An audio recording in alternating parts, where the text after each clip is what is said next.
o homem, o mito, a legenda, Zema, né?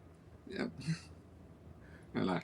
Exatamente. Zema esteve ontem aqui na redação do Metrópolis e ele disse que a saída do Brasil do BRICS não impediria o país de manter uma relação comercial próxima com a China.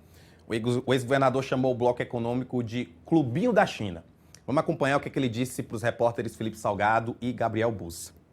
Felipe, para ser seu amigo, eu não preciso ser sócio do seu clube. Eu acho que você concorda comigo sobre isso. Para o Brasil ser um grande parceiro comercial da China, ele não precisa fazer parte do clubinho da China, que é o BRICS. E o BRICS, quem acompanha sabe que é uma colcha de retalhos, um Frankenstein. Ali tem país de tudo quanto é tipo. A China é um grande parceiro comercial do Brasil, merece toda a atenção, merece ser tratada com tapete vermelho, mas os Estados Unidos é o segundo maior parceiro comercial do Brasil e tem sido muito maltratado pelo Lula. Primeiro, o Lula questionou o padrão dólar. Mudar o padrão dólar para euro, para yuan, vai melhorar a nossa vida? É a mesma coisa que mudar metro para polegada. Não muda em nada. Segundo, o Lula só se aproxima, gosta e venera países como Venezuela, Cuba, Irã, que são países nitidamente anti-americanos. Me parece que ele está criando dois problemas, um com os Estados Unidos e outro, uma relação de dependência enorme da China.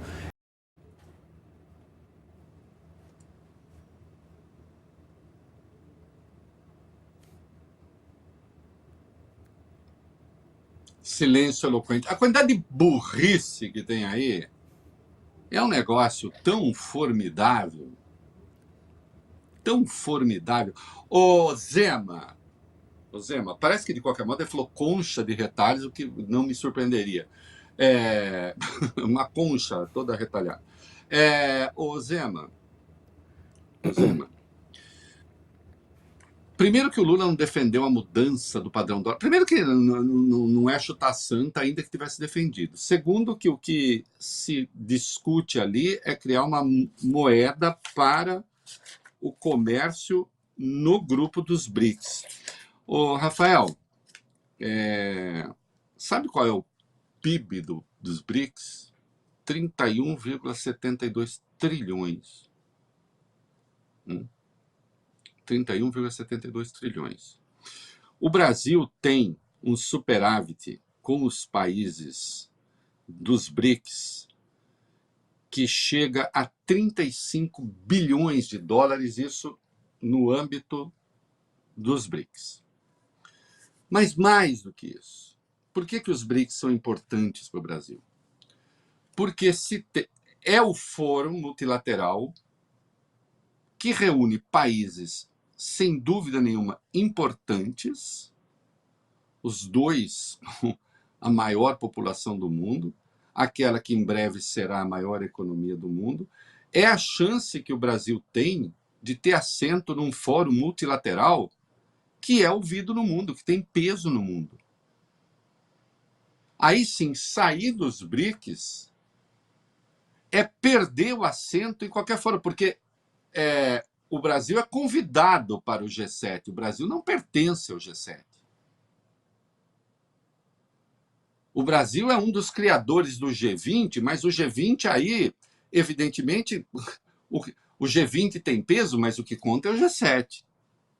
O grupo dos 7 é o grupo dos 20 países mais ricos. Né? Então, os BRICS são um caminho necessário, importante, para o Brasil ter esse assento. Quem diz... O Brasil discrimina os Estados... Olha a delinquência disso. Qual é a discriminação que tem o Brasil com os Estados Unidos? Exemplifique. Em que? Em que, Zema? Pede para sua turma mandar mensagem agora. Em que o Brasil discrimina os Estados Unidos? Para de falar besteira. Para de falar burrice. de ficar chutando, falar qualquer coisa. Em que o Brasil se subordina à China? Isso é mentira. E, de qualquer modo, a saída dos BRICS pode trazer o que de positivo para o Brasil? Por acaso os Estados Unidos vão criar alguma facilidade para o Brasil, caso o Brasil saia dos BRICS? É muito irritante haver um senhor como esse que fala qualquer coisa. Porque nessa entrevista aqui para o Metrópolis, o Romeu Zema voltou a defender a anistia para Jair Bolsonaro e outros condenados por participação nos atos de 8 de janeiro. E ao falar desse tema, o presidenciável do Novo afirmou que os julgamentos desses casos foram políticos e tendenciosos. Vamos assistir. O Brasil já fez anistia. E olha quem que o Brasil já anistiou no passado. Sequestrador, terrorista, assassino. E o que nós tivemos no 8 de janeiro? Tivemos um golpe de Estado? Tivemos tiros? Não tivemos nada disso. Eu sou favorável a todas essas prisões injustas serem totalmente revogadas e que nós tenhamos um julgamento justo. Sou um defensor da democracia. Se alguém atentou contra a mesma, pague por isso, mas não um julgamento político tendencioso, que foi o que aconteceu no Brasil. O presidente Bolsonaro merece ter um tratamento digno e não está tendo, inclusive com problema de saúde, sofrendo uma série de restrições. Então o Brasil precisa passar uma borracha nessa questão e olhar para o futuro. É por isso que ele tem 2%, 3% no primeiro turno. Aí as pessoas ficam assim, a polarização. Não, porque ele é um bolsonarista. A única diferença é que ele é um bolsonarista incompetente para mobilizar as pessoas no primeiro turno. Né? E depois, no segundo turno, ele cresce, porque aí é o antilulismo, antipetismo e não sei o quê. Né? Porque se você olhar esse raciocínio que parece tão simples, como sempre simples e errado, né, para questões difíceis, como dizia o Mencken, ele se coloca como juiz dos juízes. Então ele precisa ter um julgamento justo. Quem disse que o julgamento justo não aconteceu? Eu. E quem é você? Eu vou ser o juiz do Supremo. E sendo juiz do Supremo, vou dizer que o julgamento não foi justo. Né? É uma imbecilidade. E sem contar que é, obviamente, inconstitucional. Né? Isso que ele está propondo. Né? Com isso, ele quer ver, será que ele pega o eleitorado? Não, ele só está puxando o saco do Flávio, caso o Flávio ganhe, para ver aí se ele consegue arrumar um lugarzinho para ele ser estafeta de alguma coisa. Né? Vai lá, volta a cuidar da sua empresa, o Zema, que inclusive contava com isenção fiscal do governo de Minas quando você era governador.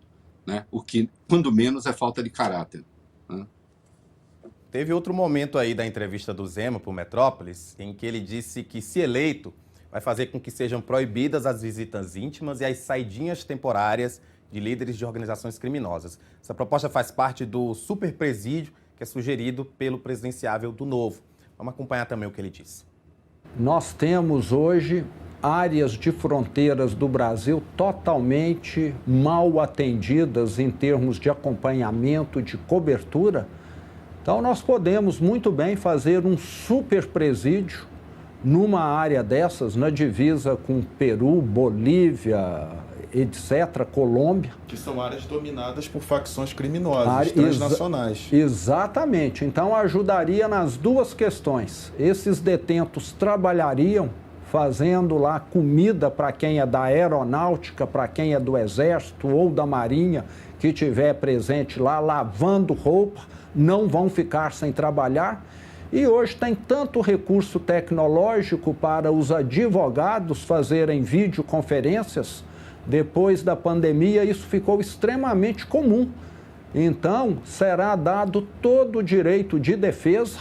Vamos levar para lá os líderes que vão ficar num regime especial, sem visita íntima, sem saidinha e conversa com o advogado monitorada.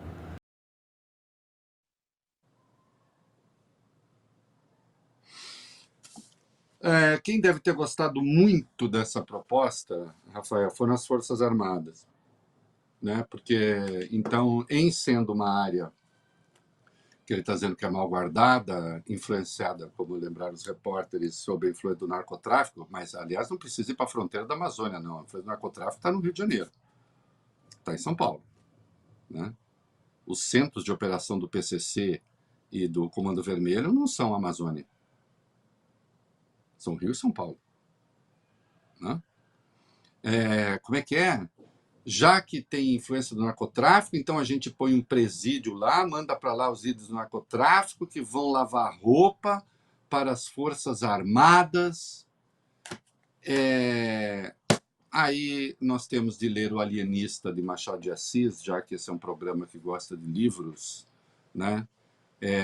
O Zema é o João Bacamarte, né, do Machado de Assis.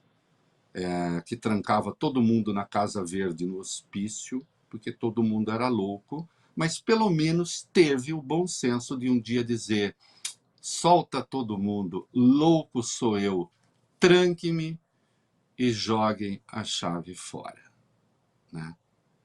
O Zema não vai fazer isso, quem sabe um dia a gente possa fazer isso por ele, aliás, em benefício da segurança dele, né? Porque isso solto pode ser um perigo para si mesmo. É isso aí.